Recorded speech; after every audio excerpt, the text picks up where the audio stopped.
அல்லாத மனுஷன் சொல்லுவான், நீ இந்த சபையில இருந்து தான் பரலோகம் போவோம், அந்த சபையில இருந்தா நீ பரலோகம் போக மாட்ட, நீ இங்க இருந்தா தான் போவோம், அங்க இருந்தா போக மாட்டேன். நம்பாதீங்க.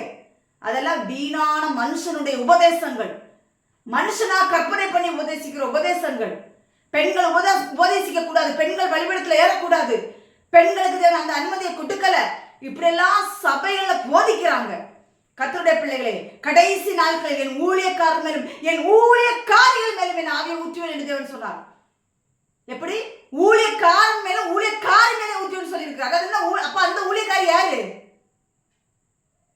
பெண்களை மட்டம் தட்டி வைக்கிறது சபைகள்ல, உலகத்தான் செய்யறதுனால சபைகளை செஞ்சுட்டு இருக்கிறாங்க.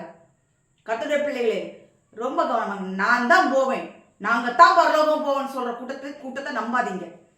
ஆண்டவர் சொல்லி இருக்கிறார். இந்த ஆண்டவர் இயேசு கிறிஸ்து பூமியில வாழ்ந்து ஒரு ஓமை சொன்னார். ஆயக்காரன் பரிசேயன் 2 பேரும் ஆலயத்துல இருந்து ஜோம் பண்ணாங்க.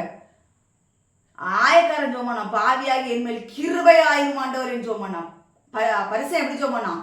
வாரத்தில் 2 தரம் வாசிக்கிறேன், தசமபாகம் செலுத்துகிறேன், இப்படி பல அவனுடைய மேட்டின்மைகளை எடுத்து சொல்லவும் ஆண்டவர் சொன்னார், நீ அல்ல, அவனே நீதிமானாக்கப்பட்டான். நீ உன் பெருமையில பேசிக்கிட்டு சபையில உட்கார்ந்து பரலோகம் போக முடியாது. தாழ்த்தணும், தன்னைத்தான் தாழ்த்துகிறவன் உயர்த்தப்படுவான். எந்த இடங்கள்ல நாங்கத்தான் கொடி கட்டி பறக்கிறாங்களோ, அது எந்த இடமா இருந்துட்டு போட்டு, எந்த சபையா இருந்துட்டு போட்டு கவலை கிடையாது. நாங்கத்தான் சொல்லி கொடி கட்டி பறந்துட்டு இருக்கிறாங்களோ, ஆயக்காரன் பாவியாகி என் மேல் கிருபையாயிரும் என்று சொன்னாங்களே, அவங்க போவாங்க. இந்த கொடி கட்டி பறக்கிறாங்கல்ல, இந்த பரிசேயனை போல. பரிசேயர்களுக்கு எச்சரிக்கையாயிருங்கள். கர்த்தருக்கு ஸ்தோத்திரம்.